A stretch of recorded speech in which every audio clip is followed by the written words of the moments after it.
자, 오늘 여러분들은 이제 시장의 연말 연초의 전략이 무엇보다 궁금하실 것 같아서요. 어떤 이슈가 있는지도 정리해보고 그에 따라서 시장에서 우리가 어떤 자세를, 어떤 태도를 취해야 되는지를 여쭤보기 위해서 이분을 오늘 모셨습니다. 글로벌 인터뷰 레그넘 투자자문 이충강 대표 함께합니다. 대표님 어서 오세요. 어서 오세요. 네, 반갑습니다. 어떻게 연말 연초의 시장 분위기 대표님은 어떻게 좀 예상을 하고 계십니까? 최근 한 달 마이클 버리 등등 쓸데없는 얘기 해가지고 괜히 좀 투심을 위축시키는 면이 없지 않아 있었는데 네. 최근에 이슈가 되게 많죠. 특히 어제 그제만 해도 인민은행이 13개 부처 통합회의 하면서 네. 비트코인 전면 금지시켰죠. 네. 뭐 홍보고 뭐고 책자고 뭐고 다 금지시켰습니다. 이제 중국발 탈중국하는 이제 자금을 묶어두기 위한 조치로 저는 해석하고 있는데 하여튼 네. 등등의 이슈가 뭐 늘 그렇지만 굉장히 많은데 제가 한 달 정도 전부터 계속 유동성 얘기 떠들고 있습니다.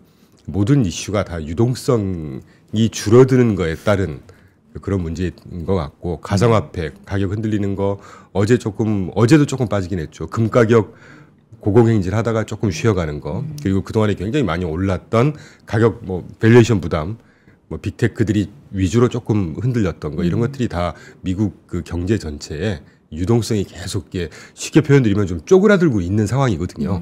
최근에 이제 그게 조금씩 이제 풀리는 그게 뭐 초입 정도로 해석을 하고 있고 그래서 하여튼 결론 돌아 저는 연말 랠리 분명히 있을 거라고 보고 있고 네. 방금 두 분 언급하셨지만 내년도 이 캐빈 헤셋이 거의 뭐 99.9%. 네, 거의 그런 것 같습니다. 그런 것들 보면 내년도에 네. 이제 금리 인하를 통해서 피벗 완화 쪽으로 피벗하는. 그래서 올해 연말 랠리도 랠리지만 내년도 뭐 제가 가끔 표현드렸지만 내년 중간 선거까지는 기본적으로 우상향 계속 갈 거라고 저는 보고 있어요. 네. 그러니까 유동성이 가장 중요하다라고 하고 중간에 이제 차기 연준 의장 말씀 주셨는데 우리가 복귀해 보면 지금의 파월 의장에게 이런 중책을 맡겨준 것도 또 트럼프. 그렇죠. 근데 또 아이러니컬하게도 마지막에 새로 트럼프가 레임덕을 빙자하면서 새로운 연준을 앉히는 것도 트럼프. 과연 트럼프와 케빈의 이 조합이 트럼프와 파월의 조합만큼 반면교사를 삼아서 우리 시장에게는 친시장적일 거다라는 기대가 많은 것 같은데요. 그런데 늘상 그랬던 것처럼 연준 의장은 또 자리가 사람을 만드는 것처럼 여러 가지 고민거리가 있잖아요. 그런 의미에서 보면 미국 경제는 지금 어떻습니까? 슬로우 다운 한다라고 하는데 한 1년 전으로 돌아가 볼까요? 트럼프 당선 이후에 기대감은 있지만 관세가 부과된다면 전 세계 경기는 안 좋을 거다. 자산시장은 글쎄 녹록지 않을 거다. 전망이 완전히 틀렸잖아요. 완전히 틀렸죠. 네. 그런데 네. 부분적으로 맞긴 맞았죠. 네. 2월 초부터 4월 8일 전 저점까지 19.8%가 빠졌습니다. 그렇죠. S&P 500이. 근데 문제는 이제 그 이후에 그걸 다 뚫고 지금 현재 한 30 몇 프로 올랐을까요? 좀 맞습니다. 조정했으니까. 네. 35 누적으로 40% 갔다가 한 5% 빠졌으니까 한 35% 올랐겠네요. 그러니까 그 무색하게 하는 시장의 강도를 보여주는 건데 그 개인적으로 제가 답이 될지는 모르겠지만 네. MC님 질문 중에 트럼프와 제롬 파월의 이 콤비네이션과 트럼프와 케빈 헤셋의 콤비네이션이 자본시장에는 케빈 헤셋의 콤비네이션이 훨씬 더 영향을 뭐 긍정적으로 미치겠지만 결국 자본시장이 반응하는 거는 경제란 말이에요. 근데 뭐 경제학도로서 경제에는 결국 중장기적으로는 제롬 파월의 그 콤비네이션이 더 사운드한 영향, 긍정적인 영향이 있지 않을까 하는 생각이 듭니다. 그래요? 왜냐하면 뭐 금리를 완화시켜주는 과도하게 제가 볼 때 조금 과도한 완화일 것 같아요. 지금 스탠스만 보자면 케빈 헤셋 같은 경우는 거의 뭐 왕비둘기라고 평가를 받습니다. 월가에서 이렇게 표현을 하거든요. 그러면은 뭐 정답은 없겠지만 이렇게 제롬 파월 같은 경우는 이 금리 조절이라는 거를 물가 안정이라든가 경기 속도 조절하는 툴의 방향의 아이디올로지를 갖고 있다면 케빈 헤셋 같은 죄송합니다. 케빈 헤셋 같은 경우는 성장이나 투자를 하는데 밑거름의 역할을 해야 된다 이런 아이디올로지를 갖고 있어요. 경제적인 아이디올로지를.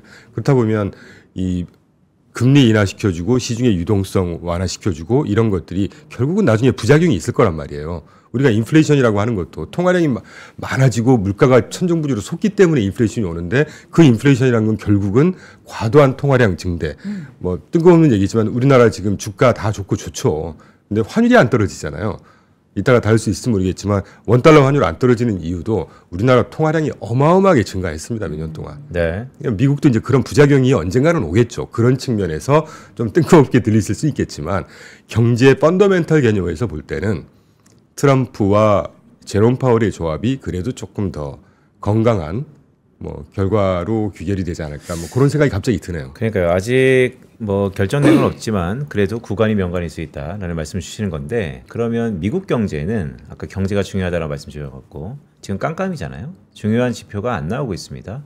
하지만 요즘에 마이크로 데이터로 대부분 유추할 수는 있겠지만 미국 경제는 어떻습니까? 왜냐하면 최근에 국책 기관들 IMF, OECD, 월드뱅크가 내년도 어쨌든 긍정적으로 보는 듯한 어제 느낌이 OECD 있거든요. 또 네. 상향 조정했고 맞습니다. 근데 다 쏠리다 보면 또 잘 맞지 않더라고요.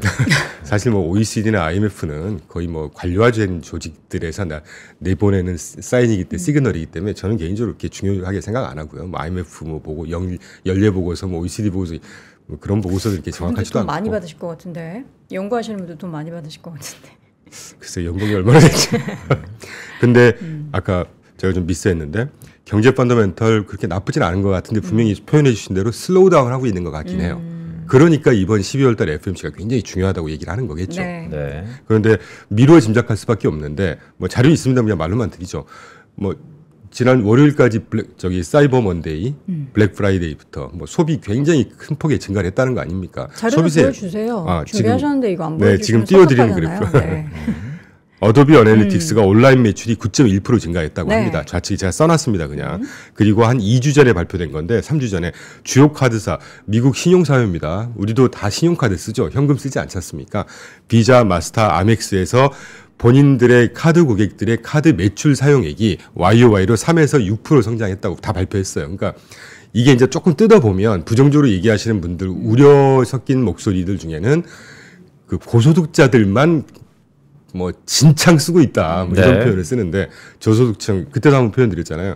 경제라는 게 저소득층이 끌어가는 거 아닙니다. 중산층 이상이 끌어가는 거고요. 중산층 이상에 해당하는 이 카드 사용 매출이 연간으로 3에서 6% 정도 성장한다는 얘기는 소비세 여전히 살아 있다는 얘기고 뭐 전미 소매업 협회 연말 소비자 조사에서도 보면 뭐 300만 명 정도가 쇼핑할 거라고 답했고 이건 뭐 중요한 건 아니니까. 그리고 무엇보다 항공편 미국 같은 경우는 이 땅덩어리가 크기 때문에 국내 여행도 다 비행기 타고 다니거든요. 저희 애도 지금 미국 가 있다가 땡스기빙 휴일 때 오스틴의 그 호스트 가정에 갔다 왔는데 비행기 타고 다니거든요. 비행기가 36만 평 정도, 그러니까 6만 편이 예.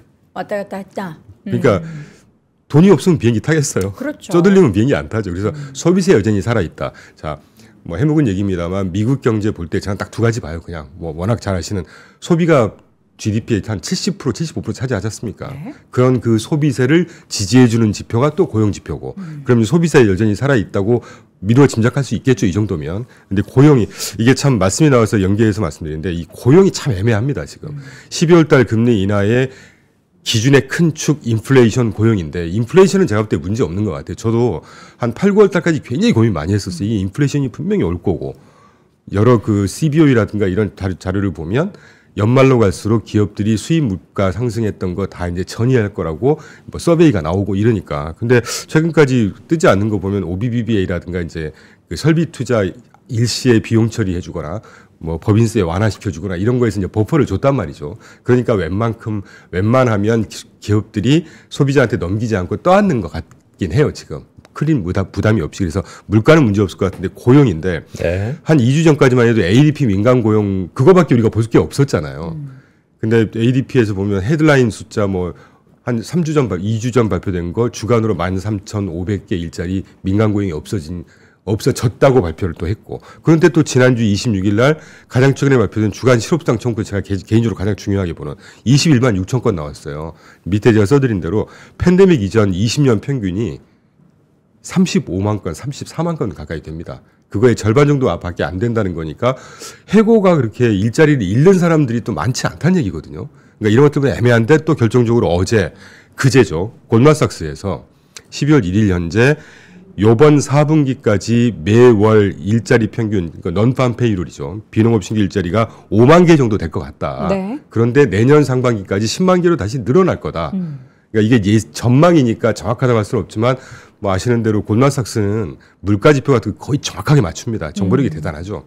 뭐 이런 것들 보면 노동시장도 나쁘진 않은 것 같은데 ADP를 보면 또 안 좋고 네. 또 한켠에 저의 그 계속 고민을 하게 만드는 게 3주 전에 ADP 민간 고용 보고서의 데이터를 갖고 저희가 직접 뽑아봤습니다. 그 대형주, 중형주, 중소형주 이렇게 기업 사이즈별로 네. 대형주는 고용이 괜찮아요. 근데 중소형주가 지금 박살나고 있어요, 고용이. 소비도 마찬가지고 고용도 마찬가지군요. 안 좋은 그 좀 밑단에 있는 네. 아이들. 그러니까 이게 아까 모두에 제가 유동성 말씀드렸잖아요. 유동성이 지난 7월 꼭지 현재로 미국 전체 경제의 유동성이 뭐 자료는 제가 말씀드리면서 띄워드릴게요. 6,400억 달러까지 딱 찍었다가 그때부터 OBBA 부채 한도 상한 조정하고 올해 1조 2천억 달러 정도의 그 TJ 잔고 그 재무부 일반 계정 잔고가 3천억까지 갔다가 1조까지 쭉 끌어올렸거든요. 10월 말 현재. 그리고 최근에 한 1,000억 달러 쓰다가 다시 500억 달러가 좀 늘어났더라고요. 그래서 그저께 9,500억 달러가 됐어요. 그러니까 유동성이 7월부터 지난 10월 말까지 시중의 유동성이 자그마치 거의 7,000억 달러가 말라 비틀어지고 있었습니다. 그러니까 아까 모두에 말씀드렸던 가상화폐 조정이라든가 많이 올랐던 빅테크 가격들의 조정, 금 가격도 이런 것들이 다 유동성이 말라 비틀어지면서 왔던 조정이 아닌가. 그런데 이제 뭐 돌아왔지만 제가 그러면서도 아까 연말 랠리 말씀드렸고 내년부터 우상. 그럼 이제 10월 말에 연방정부 셧다운 종료됐잖아요. 그럼 이제 공격적으로 지출을 하기 시작할 거라고요. 12월 중에는 시작할 겁니다. 이미 뭐 조금씩 지출하고 있고 그런 것들을 보면 그래도 자본시장은 우상향 또는 연말 랠리 가능성 상당히 높다라는 생각을 하고 있죠. 그 미국 고용 말씀 주시면서 ADP와 주간 단위 신규 실업 청구 건수를 말씀 주셨는데 뭐 대표님 잘 아시겠지만 ADP는 미국의 HR 기업이고 그래서 이 데이터는 과거에 비해서 통계국가의 데이터의 콜레이션이 약하다라는 것이 이제 많이 정의됐는데 문제는 주간 실업 청구 건수잖아요. 지금 셧다운이라는 초유의 사태가 사상 최고치로 지속되었기 때문에 실업 청구권이 원활하지 않았을 것이다라는 얘기가 많거든요. 왜냐하면 월급 줄 돈도 없는데 그쵸. 실업 청구를 누가 줬겠습니까? 그래서 이 바이어스 있는 데이터가 상당히 있을 거라고 보고 그래서 결론은 다음 주에 있을 12월 FOMC에서는 어떤 게 포인트일까요? 저는 그래서 결국 고용시장이 포인트일 것 같아요. 고용 쪽에 있어서 지금 데이터가 나오지 않아도 여러 가지 정황을 봤을 때 그래서 그 정황을 정확하게 나타내 주는 게 항상 FOMC 2주 전에 발표되는 베이지북이죠. 네. 그래서 지난주에 베이지북 발표됐잖아요. 네. 경제는 크게 문제는 없어. 슬로우 다운인 것 같아. 인플레이션도 뭐 나쁘지 않네. 그런데 고용 시장이 조금씩 약해지고 있어. 절반 정도 주에서 고용이 자연 감소 정도 되고 있어. 그러니까 어떻게든 고용이 좀 약화되고 있다는 시그널을 준 거예요. 그래서 그거 발표된 이후에 또는 그 즈음에 존 윌리엄스 그 2인자죠. 그분이 네. 강하게 금리 인하해야 된다.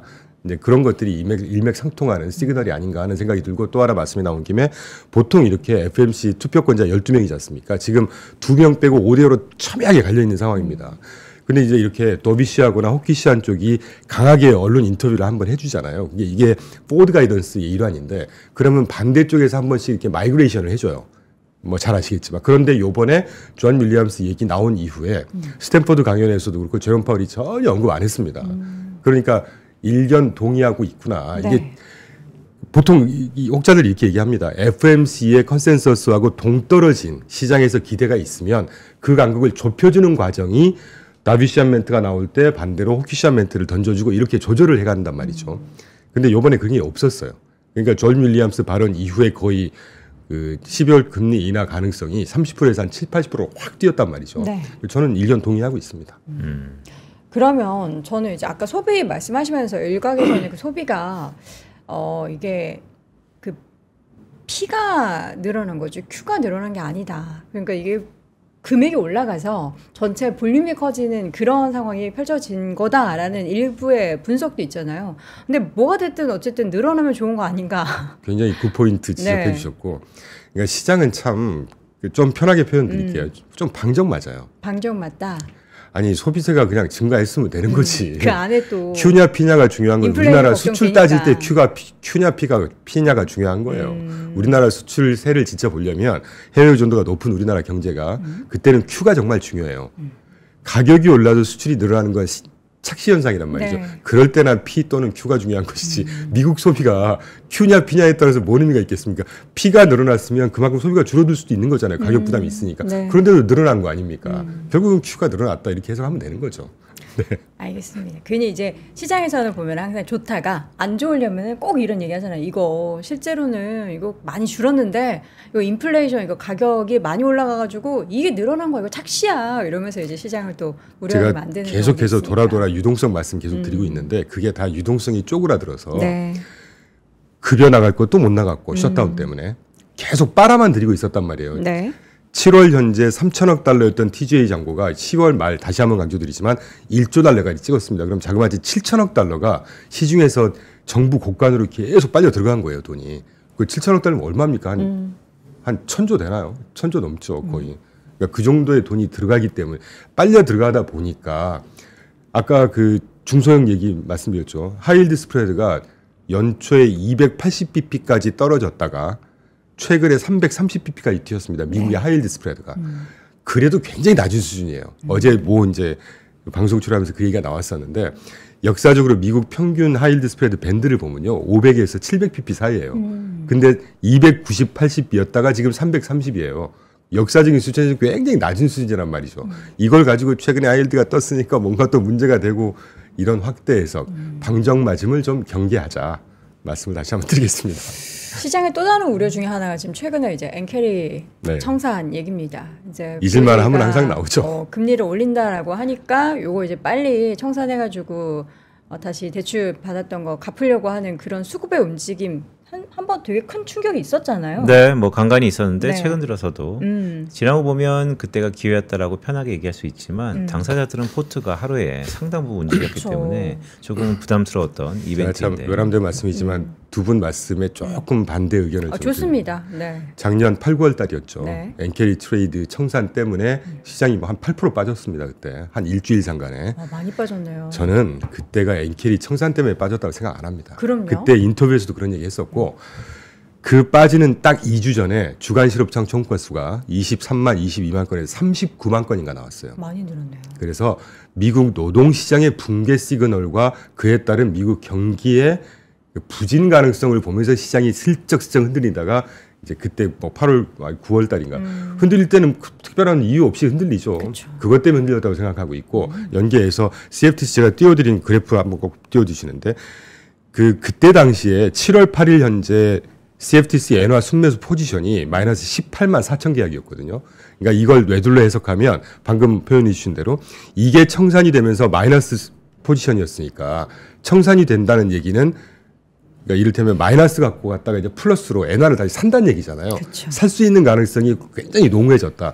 그래서 엔을 달러 자산 던지고 엔을 사지 않겠냐 이런 확대 해석이 방금처럼 해석을 거의 지배했었습니다. 저는 아직도 반대하고 있고 그런데 지금 지난 5월 2일 날 17만 9천 건 플러스였어요. 순매수 포지션이. 그럼 이미 엔화를 많이 갖고 있다는 얘기입니다. 물론 그 이후에 좀 줄어들긴 했어요. 이 그래프 보시면 예, 쭉 줄어들잖아요. 네. 그래도 여전히 플러스 4만 6천 계약입니다. 그럼 이게 만약에 거꾸로 뭐 그럴 리는 없지만 재미삼아 이게 청산이 된다 그러면 반대 포지션을 뭘 잡을까요? 엔화를 던지겠죠. 순매수 포지션이 플러스니까 이게 청산이 된다고 하면 엔화를 던지는 포지션으로 갈 수 있는 가능성이 있단 말이에요. 말도 안 되는 상황이죠.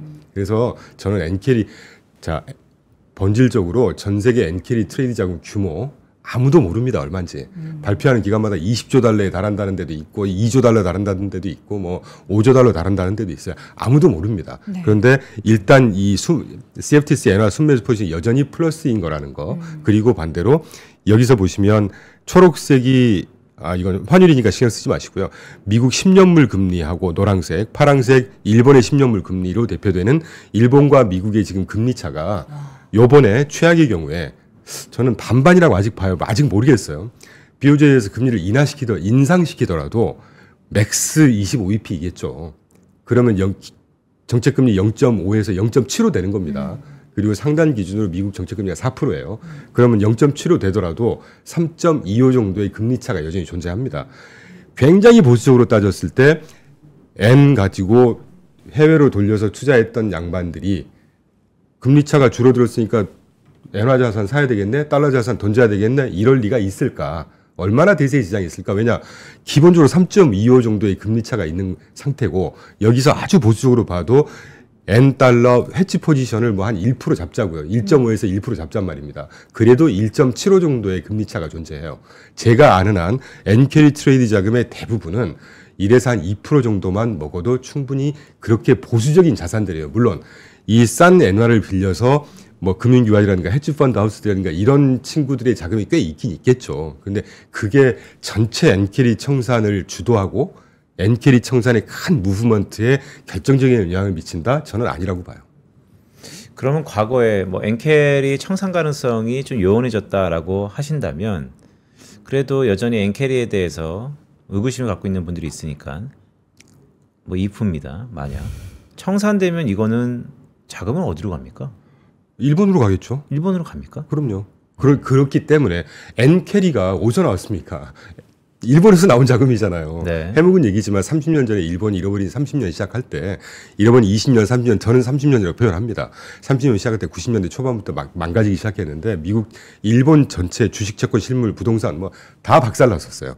마이너스 금리였고. 그러니까 그때 성씨가 제일 많았던 와타나베 부인들이 장롱에 쟁여놨던 달러 또는 엔화를 가지고 눈을 돌린 거죠. 국내에 투자할 데가 없는 거예요. 그래서 정기예금 이상 한 1, 2%, 2, 3%만 먹으면 난 만족해라는 자금들이 탈장롱을 하면서 해외로 투자하기 시작. 이게 N-carry 트레이드예요. 그렇기 때문에 아주 보수적인 자산이란 말이죠. 대부분이. 이런 자산들이 아까 지리하게 설명드렸던 금리 한 25bp 올려서 그래서 25bp만큼 금리 차가 좀 줄어든다고 해서 다 청산되고 그건 아닐 거라는 얘기를 생각을 하고 있고 과거에도 그랬습니다.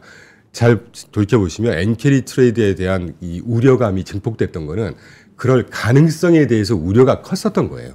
실제 N캐리가 청산된다고 하면 일본의 장롱에 있던 자금들이니까 어디로 가겠습니까? 다 일본으로 가겠죠. 근데 일본이 그 자금의 대부분을 끌어올 만큼의 메리트가 지금 있냔 말이죠. 물론 저희도 일본 리츠 포트폴리오 갖고 있습니다. 수익률 나쁘지 않아요. 주식이 떴으니까. 근데 주식이 떴다고 이제까지 일본 주식 괜찮았을 때 N캐리 청산 얘기 안 나오지 않습니까? 이걸 역지사지 해보면 반대로 해석해보면 아까 제가 두 번째 강조드렸던 아주 보수적인 자금의 성격이란 말이에요. 그러니까 그걸 오히려 다시 뒤집어 생각하면 N캐리 트레이드 우리가 막 그래서 이제 시장은 방정받다고 좀 표현하는데 저도 우려는 됩니다. 그런데 그래도 냉철하게 해석할 필요가 있지 않겠어요? 알겠습니다. 그러니까 되게 궁금한 포인트였어요. 그러니까 본국으로 회귀하는데 그러면 일본 자산 중에서 주식이냐 부동산이냐. 근데 우리가 일본의 부동산을 생각보다 관심이 별로 없던 사람들도 있겠지만 주의 깊게 보시는 분들은 최근 일본 부동산은 또 나쁘진 않거든요. 네, 최근 몇 년 사이에 수익률이 나쁘지 않아요. 네. 일본으로 임장 가는 부자분들이 많더라고요. 네. 네. 그래서 혹시나 이게 어마어마한 돈들이 부동산으로 회귀하면 갈까 봐. 네, 어디로 혹시 가는가? 네. 앵커님께서 이제 제 멘트를 이제 캐치하신 건데 제가 일본 리츠를 추천드리기 위해서 언급을 한 건 아니고요. 저희 법인 고객분 중에 네. 엔화를 굉장히 많이 갖고 있는 법인 고객분이 계신데 바꾸기는 싫고 왜냐하면 네. 비즈니스를 계속 하시니까 그래서 N 자산을 좀 해줘라. 그런데 나 주식처럼 주식도 갖고 계시면서 수익 많이 안 나도 돼. 지키기만 하면 돼. 그래서 안정적인. 배당 포트폴리오를 위주로 짜다 보니까 리츠를 갖고 있는 것이고요. 제가 뭐 주식보다 리츠가 더 좋다 이런 내포를 한 건 아닙니다. 혹시나 알겠습니다. 오해를 일으켜드릴까 봐요. 자, 또 최근에 핫 이슈죠. 구글 밸류체인, 엔비디아 밸류체인. 예. 물론 교집합은 우리 전자와 닉스가 있는 것 같기도 한데 어쨌든 성패 지금 약간 이른가 할 수 있겠지만 어쨌든 갈리고 있습니다. 어느 쪽에 좀 더 무게를 두세요? 참 어제도 그집 똑같은 질문이었어요. 이 질문을 드릴 수밖에 없죠. 네, 뭐 제일 엔비디아 궁금한 진영, 거니까. 구글 진영 보니까 엔비디아 컴플렉스, 구글 컴플렉스라고 표현을 하는데 어제도 똑같은 질문을 제가 똑같은 답을 이렇게 드렸습니다. 엔비디아하고 구글 양쪽 한 종목만 산다면 뭘 선택하시겠어요? 이 질문이었거든요. 6개월에서 1년 본다면 저는 구글, 2년 이상 장기로 본다면 저는 엔비디아라고 생각하고 있습니다. 왜냐, 엔비디아가 그때도 한번 제가 보여드렸는데 박스로 쭉 해가지고 팔란티어 등등에서 그 브로드컴 포함한 그 ROE, 퍼 이렇게 박스로 보여드린 기억이 나시는지 네. 모르겠어요. 그걸 기준으로 어제 제가 뽑아갖고 그걸 썼었는데 수익성이 여전히? 구글이 아무리 수직 통합이 잘 돼 있고 해도 이 수익성 자체를 따라가지 못합니다. 엔비디아. 저도 그거의 차트가 여전히 뇌리에 박혀 있는데요. 뭐 맞죠.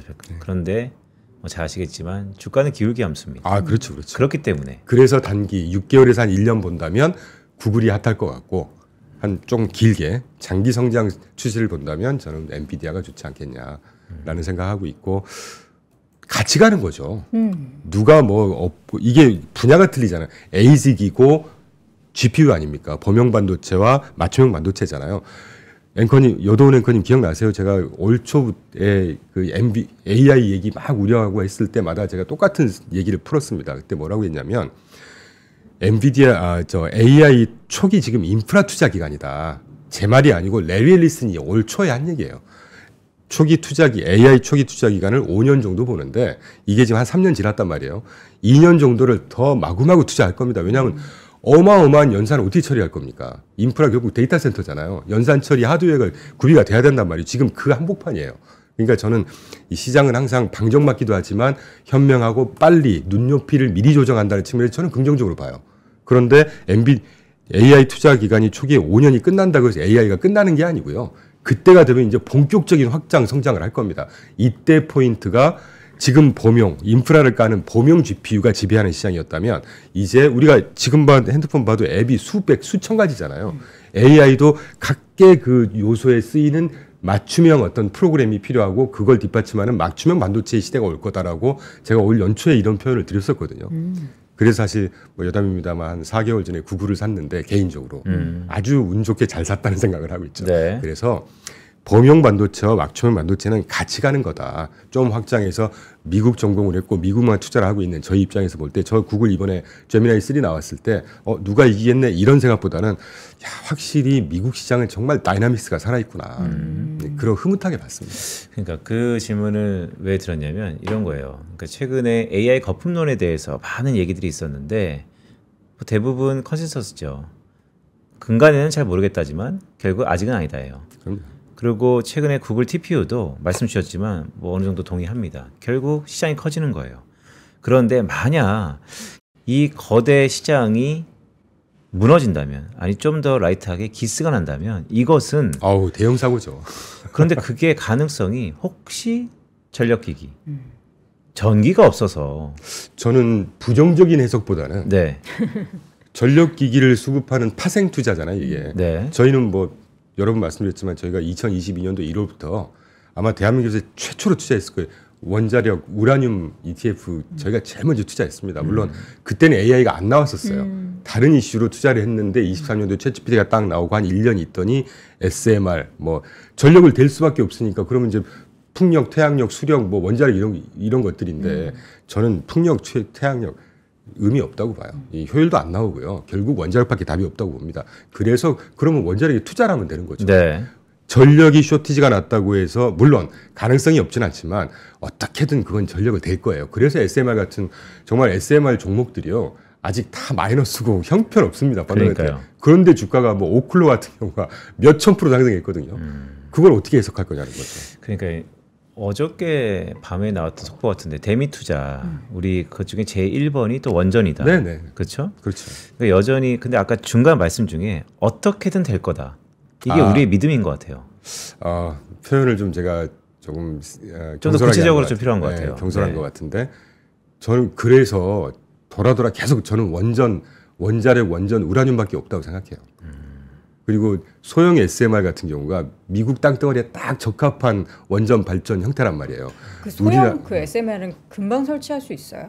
사실 우리가 지금 당장 전력이 쇼티지가 나 있는 절대적으로 금방이라고 할 수는 없는데 원전 대형 원자로를 짓는 것보다는 간단하겠죠. 조그만 거 갖다가 붙이면 되는 거니까. 그런 식으로 어떻게든지 해결해 낼 겁니다. 그래서 시장이 그걸 미리 반영하는 것이고 그래서 어떻게든 되겠다라는 표현은 제가 조금 경솔한 표현이긴 한데 네. 시장이 그 투자 기회를 놓고 보고 있을까요?